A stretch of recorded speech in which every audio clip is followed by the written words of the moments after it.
আমাদের ধর্না পূর্ব নিশ্চিত কার্যক্রম হিসাবে হয়েছে দফা 1 দাবি 1 মমতার পদত্যাগ। এই যে দেখলেন আপনি 9 তারিখ থেকে যে ঘটনাগুলো ক্রমশ ঘটে যাচ্ছে, 14 তারিখে রাত্রে যেভাবে গুন্ডাগুলো আরজিকর কলেজে ভাঙচুর করলো, সমস্ত প্রমাণগুলোকে লুটপাট করার জন্য মুখ্যমন্ত্রীর আদেশেই সব হয়েছে।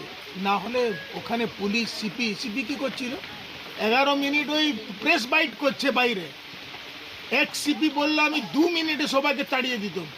বিনীত গোয়েলকে প্রথম হেফাজতে নেওয়া হোক, ঘোষকে হেফাজতে নেওয়া হোক, 4টা ডাক্তার ও যারাদের সন্দিগ্ধ সবকে হেফাজতে নিয়ে তদন্ত করা হোক। সিবিআই তো নেমেছে, সিবিআইয়ের উপর তাহলে আপনাকে আস্থা রাখছেন না? নিশ্চয়ই আস্থা আছে, কিন্তু যে আপনারা 4 দিনে সব মেটমাট করে দিলেন, তাকে তো সংযোগ করতে অনেক সময় লাগবে। আপনারা সমস্ত যত এভিডেন্স ছিল, এভিডেন্সকে নষ্ট করেছেন। কি দরকার ছিল? আপনি তো সেদিনই করতে পারতেন। সকাল থেকে আরম্ভ করে আপনি যদি ঘটনাটা দেখেন, যখন মৃত্যু হয়েছে তারা বলছে আত্মহত্যা করেছে। বাড়িতে কে ফোন করলো ভাই আত্মহত্যা?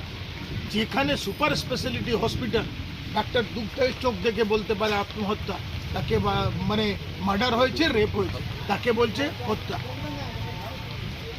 ওখানে বডির উপর 15টা ইঞ্জুরি ছিল, ঘাড় ভেঙে দেওয়া হয়েছিল, মুখ চোখ থেকে রক্ত বেরোচ্ছিল, প্রাইভেট পার্টস থেকে রক্ত বেরোচ্ছিল, অর্ধনগ্ন অবস্থা একটা কাপড় ঢাকা ছিল, তাকে বলছে আত্মহত্যা করেছে।